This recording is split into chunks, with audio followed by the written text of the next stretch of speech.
Yo, j'espère que tu vas bien. Moi ça va nickel, comme d'hab. Alors aujourd'hui on est lundi et c'est un petit peu le dernier gros squat de la prep, on va dire, donc de la prep jusqu'aux France.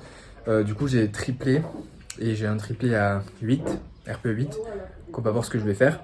Et juste avant ça, je vais te montrer la dégustation de la Monster du jour. Je vais te montrer ça de suite. Il y a un vieux reflet, c'est la Pipeline Punch. Donc on va voir ce que ça donne. Je saurais pas dire à quoi ça me fait penser comme odeur, mais ça sent plutôt bon.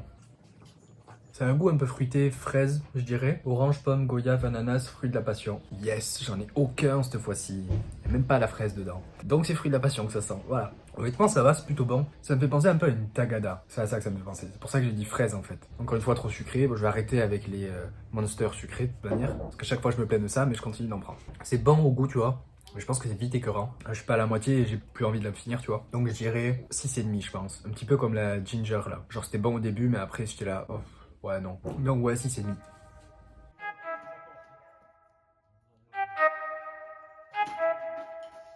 I need to know everything, who and the what and the where, I need everything. Trust me, I hear what you're saying, but act like it's new what you're telling me. I'm curious, George, I hop in the Porsche, 5 and a horse, I'm ready for war, I'm coming for throats, to turn to a ghost, I need to know everything.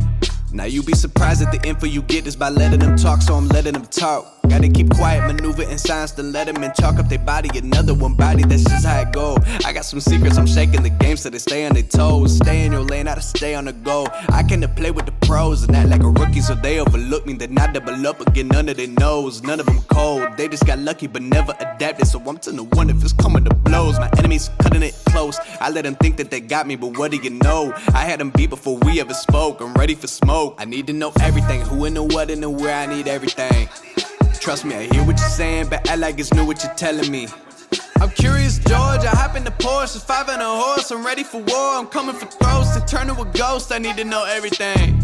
Now they ain't go harder than me, they need a blade in a sheath, a shank in a piece, a crate full of heat, an army, a fleet, a tank and a jeep, a navy at sea, with ace a marine, an ace up their sleeve, a team of marines, a freak on a leash, a beast with an appetite, razor for teeth, and still they would lay at my feet.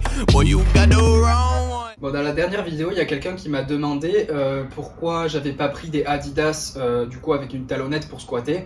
Mais en gros, dans l'idée, c'est pourquoi je squatte pas en chaussures d'haltéro et pourquoi je squatte en chaussures plates. Il y a des personnes qui seront plus à l'aise à squatter en chaussures d'haltéro et c'est pas pour eux que je vais dire ça. Il y a beaucoup de gens qui squattent en chaussures d'haltéro, selon moi, qui disent en mode j'ai pas assez de mobilité de cheville pour descendre dans mon squat, du coup, je prends des chaussures d'haltéro. Sauf que, selon moi, la mobilité de cheville, elle est largement surestimée. Genre, le degré de mobilité de cheville dont tu as besoin pour descendre dans ton squat, il est largement surestimé. Je vais te montrer un petit peu comment je squatte et du coup mon avis par rapport à ça. Bon alors, dans l'idée, tu veux faire deux choses quand tu squattes. C'est garder la barre à peu près au milieu de ton pied. Vu qu'elle descend de haut en bas, tu veux essayer de pousser de bas en haut et pas qu'elle fasse un trajet en avant ou en arrière. Ou alors le minimiser ou le gérer, tu vois.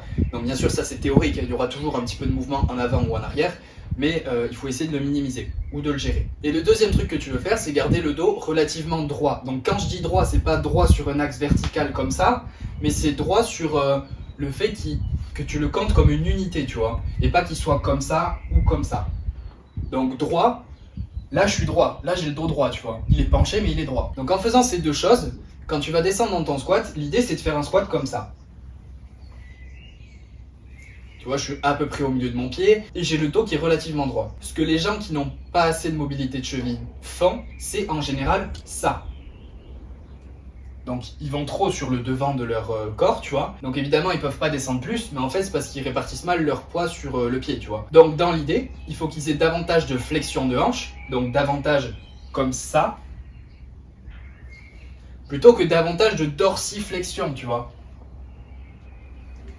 Et du coup, dans l'idée, au high bar ou low bar, c'est exactement le même principe, tu vois. High bar, tu fais ça. Et du coup, là, je suis à la bonne profondeur du squat. Et j'ai pas besoin d'aller ici, tu vois, je suis bien. Donc, j'ai pas besoin de beaucoup de dorsiflexion, honnêtement. Et au low bar, c'est le même principe, juste à la barre plus basse. Du coup, tu vas être un peu plus penché, tu vois, un peu plus de flexion de hanche. Mais la barre, elle sera à peu près au milieu de ton pied. Et le mouvement sera quasiment le même, tu vois. Genre en termes de principe, c'est exactement la même chose en fait. Et du coup, t'as pas besoin, même au low bar, de beaucoup de mobilité de cheville, tu sais. Donc en gros, les gens qui ont une mauvaise mobilité de cheville devraient plutôt essayer de regarder le squat dans l'entièreté, tu vois, et essayer de de ne pas rester complètement droit comme ça, parce que là, si tu es comme ça, tu peux pas avoir plus de flexion de hanche ici, parce que tu es trop en extension, et du coup, ben, tu vas aller chercher la fin de l'amplitude ici. Et au lieu d'avoir trop d'extension, tu te mets un petit peu plus neutre, et tu descends plus droit. Plus droit au niveau de la trajectoire. Ton dos, si par rapport à ta morphologie, tu te retrouves comme ça, ben, tu te retrouves comme ça, tu vois, il n'y a pas de problème. Aussi, un autre truc que je t'ai pas précisé, c'est parce que je regardais un petit peu ce que je t'avais expliqué juste avant, et tu vois que sur la manière dont je squatte, mes genoux ne dépassent pas la pointe de mes pieds. C'est tout simplement parce que de la manière dont je squatte et de la manière dont je répartis mon poids et comment je suis le plus à l'aise, en fait, ben les genoux ne vont pas dépasser la pointe de mes pieds. Mais c'est pas, il faut pas que tes genoux ils dépassent la pointe de tes pieds, tu vois. Genre ça, c'est un vieux mythe périmé. Et tes genoux, laisse-les aller où est-ce qu'ils veulent aller. Juste, focalise-toi sur deux choses: avoir le dos qui est genre le haut de ton corps qui est considéré comme une unité, tu vois, et le bas de ton corps comme une autre unité, genre tes fémurs comme une autre unité, et du coup garde la barre à peu près sur le milieu de ton pied, filme-toi de côté un petit peu pour voir où est-ce que tu en es de ce côté-là, et en gros comme tu peux voir, bah, l'exécution elle est directement beaucoup plus facile, c'est beaucoup plus fluide comme mouvement, et c'est beaucoup plus naturel, tu vois, et tu peux arriver à la bonne profondeur du squat sans avoir beaucoup de dorsiflexion. Donc la dorsiflexion c'est la flexion de cheville, tu vois, genre la mobilité de cheville, comme les gens l'appellent. Et du coup, tu peux faire ton squat complet sans vraiment trop de problèmes. Après, bien évidemment, il y a des gens qui auront une stance, donc un écartement de pied très serré. Et du coup, ils vont pas pouvoir avoir trop d'espace, tu vois, pour avoir la même position que moi. Et du coup, ben, pour eux, ce sera plus intéressant d'avoir des chaussures d'haltéro, mais pas parce qu'ils manquent de dorsiflexion, mais parce que la dynamique du mouvement leur conviendra mieux, tu vois. Donc voilà, honnêtement, je pense que ça pourrait t'économiser de l'argent si tu penses acheter des chaussures d'haltéro juste parce que tu n'arrives pas à arriver à la bonne profondeur du squat. La majorité des gens qui n'arrivent pas à la bonne profondeur du squat, c'est totalement dû à une mauvaise compréhension du mouvement, tu vois, et à une mauvaise répartition du poids. Donc voilà, teste ça avant de potentiellement mettre 100 € dans des chaussures. Je sais absolument pas combien ça coûte.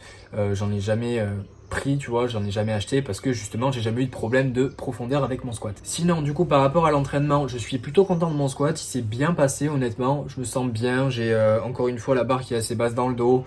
J'ai l'impression que je répartis correctement mon poids justement sur mon pied, et 187,5 x 3 ça fait partie de mes meilleurs perfs. J'ai jamais fait plus en x3, j'ai déjà fait 187,5 x 3 mais j'ai jamais fait plus, donc je l'ai passé je dirais RPE 8, tu vois, et je suis plutôt content de passer ça RPE 8 en ayant fait un max vendredi dernier, tu vois. Donc voilà, le squat qui se passe plutôt bien. On verra ce que je ferai à la compète. De toute manière, à l'heure à laquelle tu vas regarder cette vidéo, je serai déjà passé en fait. Donc on saura déjà ce que j'ai fait au squat, si j'ai fait un truc bien ou pas. Honnêtement, ça se passe plutôt bien. Il n'y a pas de raison que ça se passe mal à la compète. Et du coup voilà, pour le bench, j'avais du 3 comptes, j'avais un single et après des fois 3.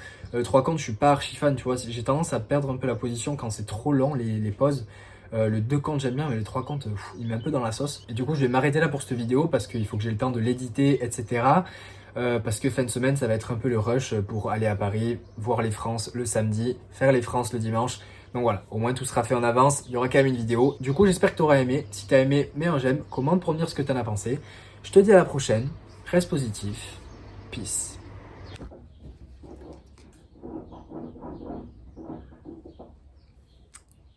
Il y a un vieux reflet.